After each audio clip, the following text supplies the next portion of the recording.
Bueno, rápidamente en menos de un minuto les voy a mostrar cómo graficar en Excel, y aquí tengo tres diferentes tablas y verán que son completamente distintas en la forma como se han ingresado los datos. Por ejemplo, aquí tengo una de ventas en 2 años, otra que tiene que ver con temperatura, aunque ahorita más la temperatura, y otro que tiene que ver con países. Podemos graficar y mostrar en un mapa mundo resultados de países. Así que, por ejemplo, esta, simplemente resaltamos la tabla, únicamente resaltamos la tabla, vamos aquí en la parte de arriba donde dice insertar y vamos a buscar la opción que dice gráficos recomendados. Le damos aquí y aquí nos da los gráficos que él recomienda que deberían ser, y qué tipo de gráfico debe ser también depende de, obviamente, los datos que ustedes estén manejando. Por aquí, por ejemplo, aquí puedo ver cómo mes a mes en un color tengo las ventas del año 2021 y en otro color las ventas del año 2020.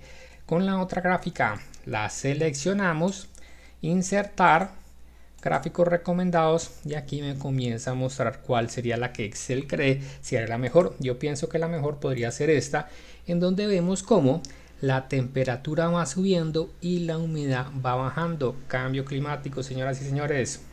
Y esta última, que tiene que ver con países, la seleccionamos. Aquí, por ejemplo, le puse Colombia, Estados Unidos, Chile, Francia, Brasil. Petróleo, cuánto petróleo podría tener cada país. Estos son datos ficticios. Le damos insertar, gráficos recomendados, y es posible que bueno, inicialmente no me muestra o me recomienda la de países, pero aquí está el gráfico de países. O si no me lo recomendase, vamos aquí en la segunda opción donde dice todos los gráficos, buscamos mapa y le damos a aceptar. La primera vez que hacemos esto no me va a salir los países y me va a decir de que necesito internet y que me necesito conectar a Bing. Le damos a aceptar y aquí podemos ver resaltados los países, y todo eso también se puede modificar cómo se muestran los valores, pero ya eso sería parte de otro video.